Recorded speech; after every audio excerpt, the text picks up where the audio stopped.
Hello friends, welcome to ISS platform. आज है 6 अगस्त and 6 अगस्त के करेंगे हम current affair from the Hindu, Indian express और पीआईबी। चलो लेक्चर स्टार्ट करते हैं। देखो ये वीडियो 12 बजे आता है, रेगुलरली 12 बजे पीएम आपको रेगुलर दिन में 12 बजे ये वीडियो मिलेगा रेगुलर। बट एक जैसे दिन कभी मिस हो जाता है, जैसे आउट ऑफ सिटी चला गया मैं, या फिर न्यूज रिपीट हो रही है, तो मेरे 5 दिन के वीडियो देख लिया करो प्रीवियसली, आपको सारी न्यूज मिल जाएगी। चलते हैं। देखो इंडिया एंड फिलीपींस टॉक, जैसे आप जानते हो कि फिलीपींस के प्रेसिडेंट अभी इंडिया हुए हैं फॉर 4 डे विजिट। अब क्या डिस्कस हुआ इंडिया और फिलीपींस के बीच में, कैसे रिलेशन एनहांस होंगे, वो अपन डिटेल में जानेंगे। Then after USA warn India to raise tariff on 25%। देखो मैं थक चुका हूं यूएसए के प्रेसिडेंट पे बोल बोल के टैरिफ टैरिफ टैरिफ टैरिफ। इन्होंने तो हमारे बॉलीवुड में एक मूवी थी, नाम भूल गया मैं, आई थिंक उसमें विद्या बालन थी, वो बोलती थी कि मुझे 3 चीजें आती हैं, एंटरटेनमेंट एंटरटेनमेंट एंटरटेनमेंट। तो मुझे भी लगता है कि वो मूवी डोनाल्ड ट्रंप साहब ने देख ली है और वही बात कर रहे हैं कि टैरिफ टैरिफ टैरिफ आता है, मुझे इसके अलावा कुछ नहीं आता, मुझे ट्रेड टॉक सबसे अपने ट्रेड रिलेशन खत्म करने हैं। वो अपन डिटेल में जानेंगे क्या बोला है इंडिया के बारे में। DAC defence acquisition council approve defence procurement. Defence acquisition council ने अभी अप्रूव कर दिया कौन कौन से डिफेंस इक्विपमेंट इंपोर्ट करेगी, वो अपन डिटेल में जानेंगे। Then after India and New Zealand defence dialogue. देखो इंडिया एंड न्यूजीलैंड ने अभी डिफेंस डायलॉग हुई न्यू दिल्ली के अंदर, क्या डिस्कस हुआ, क्या कॉपरेट करेगी इंडिया एंड न्यूजीलैंड, वो अपन डिटेल में जानेंगे। चलते हैं। देखो सबसे पहले इंडिया एंड फिलीपींस टॉक। देखो जैसे आप जानते हो कि फिलीपींस के प्रेसिडेंट मैक्रोज माक्रोज नाम है ऐसा कुछ, मैंने प्रीवियस लेक्चर में बताया भी था, मैक्रोज जूनियर, ये इंडिया आए हुए हैं 4 डेज की विजिट पर। कहां पर? 4 डेज की विजिट पर इंडिया आए हुए हैं और मोदी साहब से मुलाकात हुई। अब क्या डिस्कस हुआ, देखो बोथ कंट्री, पहले तो India and Philippines both country enhance their relation as strategic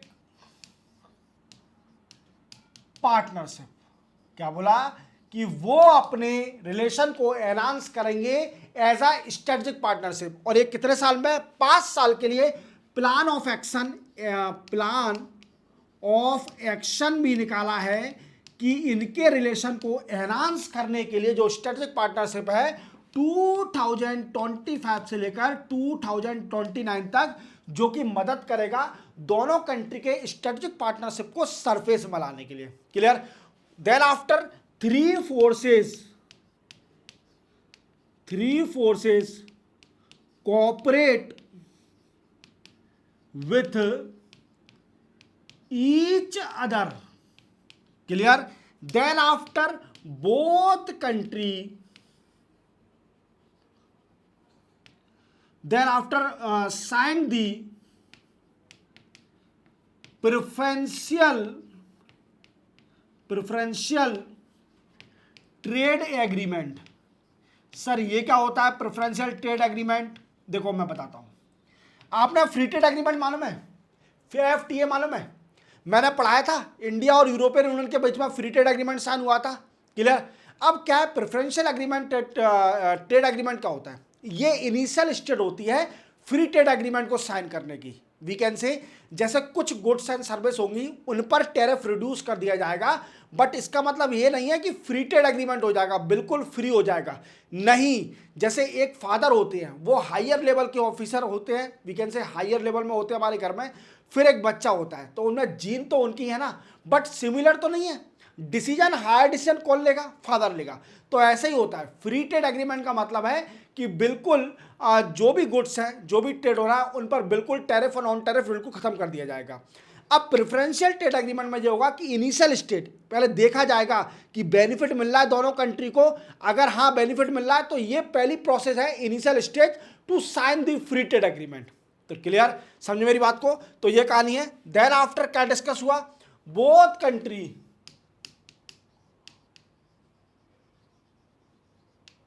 discuss on defence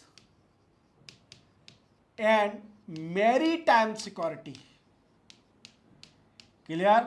both country discuss on defence cooperation and maritime security, याद रखना, that is also very important, clear.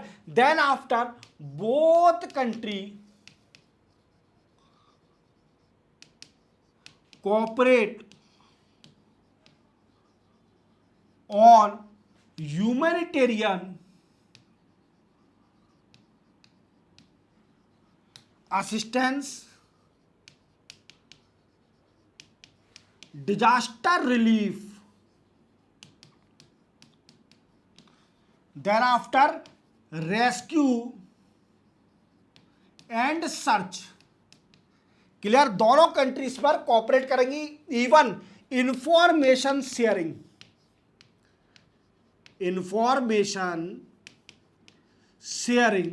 देखो जैसे आप जानते हो कि साउथ चाइना सी का बड़ा इशू चल रहा है फिलीपींस और चाइना के बीच में। चाइना क्लेम करती है साउथ चाइना सी पर, फिलीपींस कहती है कि South China Sea is a common sea among the South East Asian country and China, and China never dominate over the South China Sea, clear. China हमेशा claim करती है। और अभी इंडिया और फिलीपींस के बीच में एक अभी नवल एक्सरसाइज चल रही है। क्या चल रही है? नवल एक्सरसाइज भी चल रही है, जिसमें इंडिया ने अपने 3 शिप भी भेजे हैं। क्या भेजे हैं? 3 शिप भी भेजे हैं इंडिया ने। कहां पर? फिलीपींस में। साउथ चाइना सी पर एक नवल एक्सरसाइज भी चल रही है इंडिया की, याद रखना। तो साउथ चाइना सी किसी का नहीं है। साउथ चाइना सी क्या है कि वो सबके लिए कॉमन है, क्योंकि nearly 45% of the trade pass through the South China Sea. ये फैक्चुअल याद रखना, नियरली बोला है मैंने, clear. Then after both country, India has said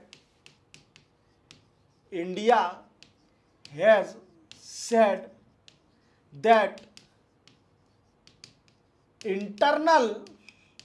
international sea should be treated as world order और इंटरनेशनल लॉ। क्या है? और इंटरनेशनल लॉ कौन सा है? United Nation Convention on Law of the Sea. कौन सा है?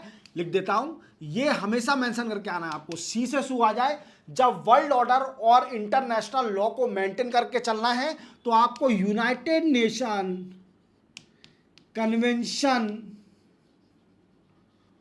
On Law of the Sea, देख लेना 1986 में साइन करा गया था ये यूनाइटेड नेशन कन्वेंशन। एक बार कंफर्म कर लेना, 1987 है 1986 है, क्लियर। तो ये क्या है? इसी वर्ल्ड के ऑर्डर से पूरे सी, जैसे आप जानते हो कि सी किसी का डोमिनेंस नहीं है, हालांकि कुछ part above the coastal area, clear, वो होता है, बट हाई सी किसी का पार्ट नहीं है, किसी का भी कंट्रोल नहीं है, हर कंट्री इसका यूज कर सकती है। समझे मेरी बात को? बट चाइना इसके बियॉन्ड जा रही है। जैसे आप जानते हो कि चाइना एक्सपांशनिस्ट पॉलिसी फॉलो करती है, इसलिए वो क्लेम कर रही है साउथ चाइना सी पर, क्लियर। देन आफ्टर हमारे फिलीपींस के प्रेसिडेंट बड़े अच्छे आदमी हैं, फलगाम अटैक को कंडेम किया, फलगाम अटैक में हुआ जो, और पूरा सपोर्ट देने को तैयार है in term of counter terrorism. क्या? Counter terrorism. अच्छे आदमी हैं, काउंटर टेररिज्म, क्लियर। फलगाम में जो भी हुआ उसकी निंदा करी इन्होंने, प्रेसिडेंट ने, बड़ी अच्छी बात है, और कह रहे हैं कि हम पूरा कोऑपरेट करेंगे to enhance the cooperation in counter terrorism, याद रखोगे। देन आफ्टर बोथ कंट्री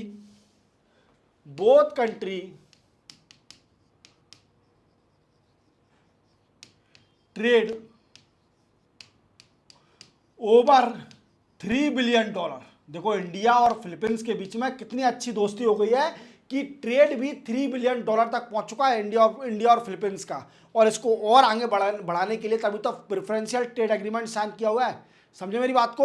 और फिलीपींस ने क्या बोला भाई, और बताइए। देखो जैसे आप जानते हो कि फिलीपींस जो कंट्री है ये first to get the BrahMos missile.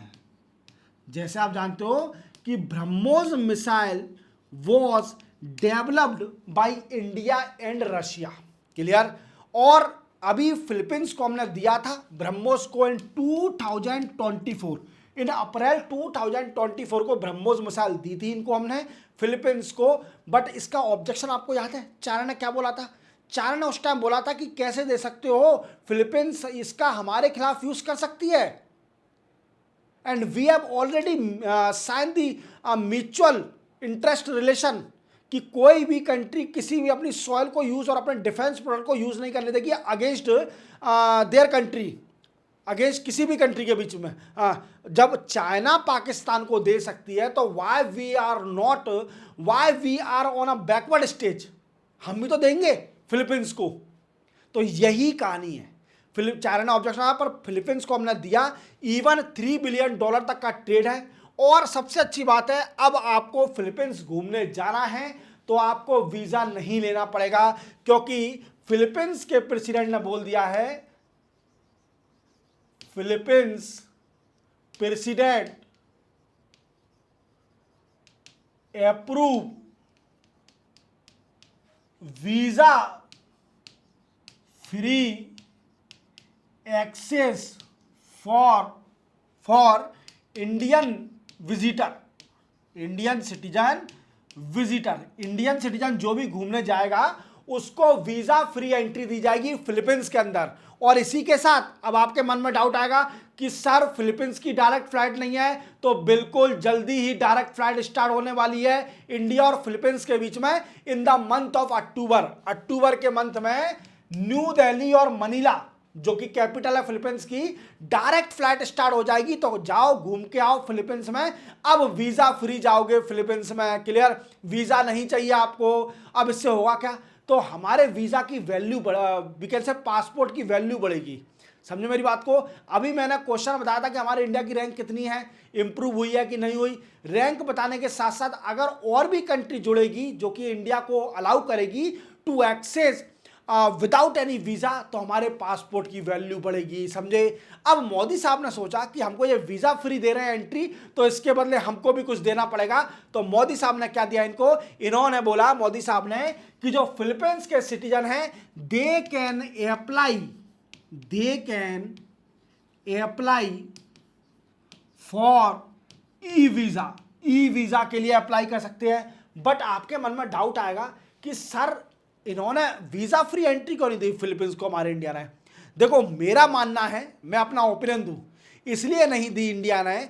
मुझे यह लगता है कि क्या है, फिलीपींस को वीजा फ्री एंट्री क्यों नहीं दी? इसलिए नहीं दी क्योंकि मुझे लगता है कि फिलीपींस के लोग जो हैं वो चाइनीज से थोड़े सिमिलर करते हैं, और चाइना का कोई भी सिटीजन फेक पासपोर्ट बना के इंडिया में एंटर कर सकता है। ये मेरा ओपिनियन है, मुझे नहीं लगता। क्लियर हो जाए अच्छी बात है। तो इंडिया ने यही बोला कि ई वीजा दे देंगे आपको, यही कहानी है और ज्यादा कुछ नहीं है। USA warn India to raise tariff और 25%। देखो यूएसए ने अभी फिर से, यूएसए के प्रेसिडेंट डोनाल्ड ट्रंप साहब, इन्होंने फिर से इंडिया से बोल दिया कि आने वाले 24 घंटे में जो 25% टैरिफ लगाया है substantially increase over India in after 24 our.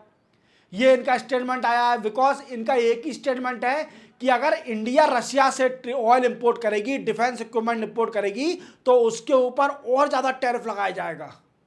इनका ये कहना है यूएसए के प्रेसिडेंट का। अब यूएसए के प्रेसिडेंट ने क्या बोला कि जैसे आप जानते हो कि इंडिया के ऊपर 25% टैरिफ इंपोज कर दिया है। कितना कर दिया है? 25% टैरिफ इंपोज कर दिया है ऑन इंडिया फ्रॉम 7 अगस्त से। और इंडिया की bilateral trade agreement discussion is on going, clear. और 25 अगस्त को यूएसए के डेलीगेट इंडिया आने वाले हैं for round table conference on signing the bilateral trade agreement. Bilateral trade agreement को साइन करने के लिए इंडिया आने वाले हैं। अब यही कहानी है, तो अभी डोनाल्ड ट्रंप ने ऐसा क्यों किया? देखो अपन देखते हैं इससे कंसिक्वेंस क्या होंगे। देखो जैसे आप जानते हो कि अभी ये 25% टैरिफ लगाया है, और हमारी कंट्री सबसे पहली कंट्री थी जो यूएसए पहुंची थी after imposing the reciprocal tariff on different country, that our country the first country to reach the USA to discuss on trade deal with USA. हमारी कंट्री पहले कंट्री थी जो यूएसए पहुंची थी यूएसए से बात करने के लिए कि ट्रेड डील साइन कर लीजिए। तो अभी इसके बाद ट्रेड डील साइन क्यों नहीं हुई? क्योंकि कई सारे कंट्री पॉइंट थे। जैसे एक कंट्री पॉइंट था कि यूएसए चाहती थी कि agriculture sector, dairy sector, GM crop, these all are easily access to the Indian market. Indian market में ये एक्सेस हो जाए, बट इंडिया ने बोला कि ये अलाउ कैसे हो जाएगा? We are totally depend on the income of the agriculture, और the farmer are totally depend on the agriculture field, most of the people are poor, और agriculture our economy is considered as a agriculture lead economy. Why you are importing the agriculture and dairy sector? अगर आपके agriculture और dairy sector आ गए तो हमारे किसानों क्या होगा? इवन प्रीवियस वीडियो में मैंने आपको बताया था कि जो फार्मर की फेडरेशन है, जो फार्मर की यूनियन है, उन्होंने कई बार ऑब्जेक्शन भी उठाया इंडिया से कि हाँ, उन्होंने बोला है कि हाँ सही बात है, तुम बायलैटरल ट्रेड एग्रीमेंट साइन करने जा रहे हो, but remove the agriculture and dairy sector from the agreement of bilateral trade. तो ये फार्मर कह रहा था कि इसको रिमूव करो एग्रीकल्चर, और इंडिया चाहती है कि टेक्सटाइल, फुटवियर और जितने भी हमारे फार्मास्यूटिकल सेक्टर, स्टील, एल्यूमिनियम, इनको इजीली यूएसए में मार्केट में एक्सेस मिले, इन पर टैरिफ इतना ना लगे। क्लियर? तो इंडिया ने बोला कि देखो जो यूएसए कर रहा है, यूएसए जो कर रहा है अभी इंडिया के साथ, इट इज अ अनजस्टिफाइड, देखो टर्मिनोलॉजी याद रखना, it is a unjustified and unreasonable,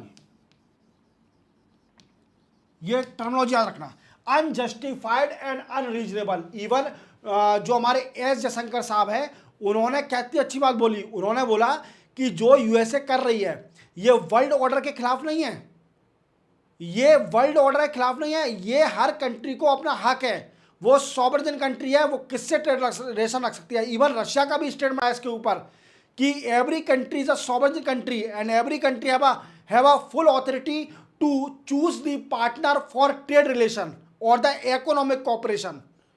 क्या रशिया ने क्या बोला?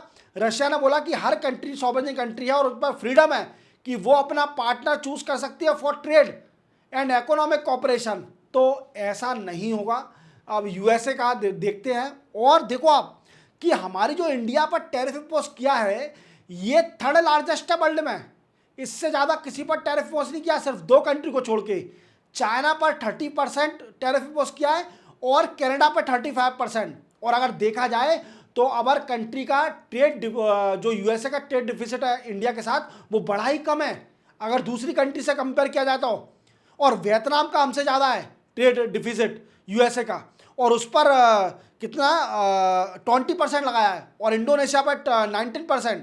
तो ऐसा नहीं है, आप गलत कर रहे हो जो भी कर रहे हो यूएसए।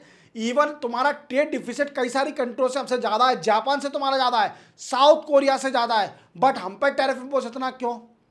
इवन मैं आपको सच बताऊं कि इसमें एक फैक्चुअल बताता हूं कि जो यूरोपियन यूनियन है, इसका अगर ट्रेड देखा जाए रशिया के साथ इन 2023 में, 2023 में अगर इसका ट्रेड रिलेशन देखा जाए यूरोपियन यूनियन का रशिया के साथ, तो गुड्स से अकेले का, गुड्स का कितना है 67.3 बिलियन यूरो। देख रहे हो आप कि इतना तो ट्रेड है यूरोपियन यूनियन का। और सर्विस में देखा जाए तो यूरो नियरली $17 बिलियन। भाई तुम यूरोपियन यूनियन से कुछ नहीं बोल रहे हो और हमारे पीछे पड़े हो, इंडिया के पीछे। यूरो नियरली 17 बिलियन, सर्विस का 17 बिलियन है 2023 का डेटा देखा जाए तो। और अगर चाइना का देखा जाए, चाइना पर जो 30% लगाया है टैरिफ, चाइना का देखा जाए तो 2024 में चाइना ने ऑयल इंपोर्ट कितना किया रशिया से, तो चाइना ने करा है 62.4 बिलियन डॉलर का। कितना? 62.4 बिलियन डॉलर। और इंडिया का देखा जाए 2024 में तो सिर्फ ओनली नियरली 52.8 बिलियन डॉलर का हमने ऑयल इंपोर्ट किया रशिया से। यह फैक्चुअल पॉइंट याद रखो। क्लियर? तो कितने सारे, इवन जो यूके है, यूके रशिया से इंपोर्ट क्या करती है, यूके का देखा जाए तो UK import from Russia uranium, hexa fluoride. Clear? ये इंपोर्ट करती है रशिया से। इवन प्लेडियम भी इंपोर्ट कर रही है from Russia for electric vehicle. अब तुम ये बताओ कि यूके इतना कुछ कर रही है और तुम हमको क्यों रोक रहे हो? समझ रहे हो मेरी बात को? ये हमारे ऊपर पीछे पड़े हैं कि, और डेड इकोनॉमी, वो तो मैं भूल ही गया बताना कि इन्होंने क्या बोला था कि इंडिया की डेड इकोनॉमी है। क्या है? इंडिया की डेड इकोनॉमी है, खत्म होने वाली है। इवन अभी आपने सुना होगा एक हमारे इंडिया की क्रेडिट रेटिंग एजेंसी है, क्रेडिट रेटिंग एजेंसी, कौन सी है? Indian credit rating agency ICRA। इसने भी फाइनेंशियल ईयर 2026 की जीडीपी इंडिया की 6.2% फोरकास्ट करी थी। अब इसको रिड्यूस करके 6% कर दिया है।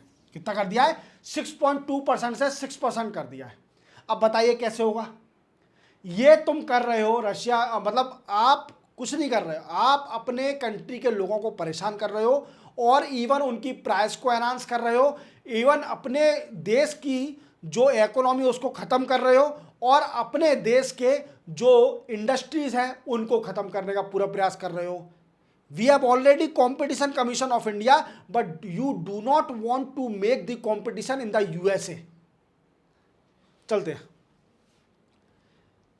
देखो, defence acquisition council, defence acquisition council अभी अप्रूव कर दिया है। क्या अप्रूव कर दिया है?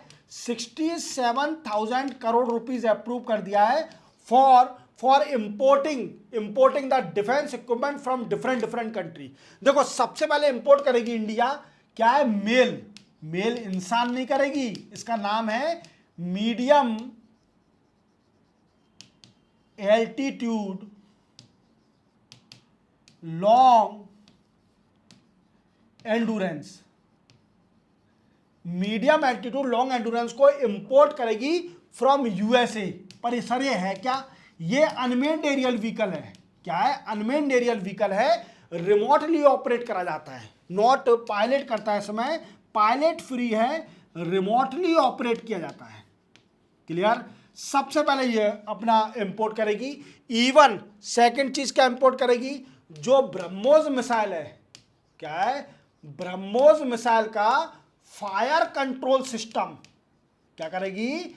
फायर कंट्रोल सिस्टम भी इंपोर्ट करेगी। क्लियर? ब्रह्मोस का। Even mechanic for C-17 and C-130J, C-17 and C-130J, इसके लिए भी वी कैन से मैकेनिक जो मेंटेनेंस संभालने के लिए ये भी इसमें खर्च किया जाएगा इंडिया। इवन जो अपग्रेड करा जाएगा launcher, upgrade launcher for Barak missile. क्या? बराक मिसाइल के लिए भी लॉन्चर, जो अपग्रेड लॉन्चर है, इसको इंपोर्ट किया जाएगा फॉर नेवी के लिए। याद रखोगे? क्लियर? इसके लिए 67,000 करोड़ रुपीस एलोकेट कर दिए हैं और इतना ही होगा, याद रखना। और एक और है, I think night blindness, night के लिए कुछ था, मैं एग्जैक्ट मुझे याद नहीं आ रहा है, एक कंफर्म कर लेना। इतना मतलब मैंने आपको बता दिया जो मेन पॉइंट है। चलते बनाएंगे India New Zealand defence strategy dialogue. देखो, इंडिया और न्यूजीलैंड की अभी डिफेंस डायलॉग मीटिंग हुई। डिफेंस डायलॉग मीटिंग कहां पर हुई? न्यू दिल्ली में ऑन 5 अगस्त को। कब? 5 अगस्त को इंडिया और न्यूजीलैंड की डिफेंस डायलॉग मीटिंग हुई। डिफेंस डायलॉग मीटिंग में क्या डिस्कस किया गया? देखो, सबसे पहले डिस्कस किया गया India New Zealand both cooperate on training के साथ साथ क्या? Capabilities building, maritime corporation,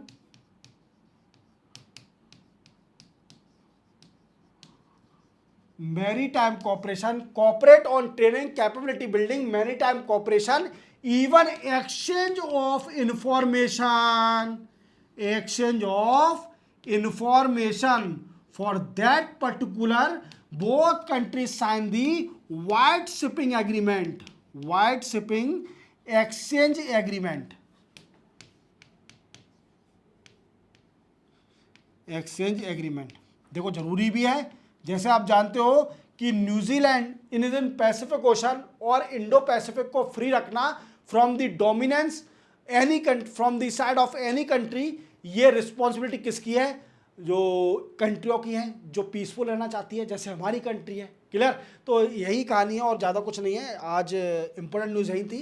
clear? इसी के साथ 6 अगस्त के करंट अफेयर कंप्लीट होते हैं।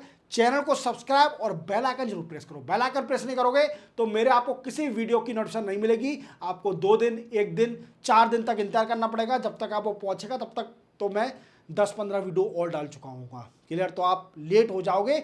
अपने आप को अपडेट रखो, हम हमेशा अपने आप को अपग्रेड करते रहो। ये सबसे बड़ी एग्जाम को निकालने की प्रोसेस है। क्लियर? मिलते हैं हम कल, तब तक के लिए जय हिंद।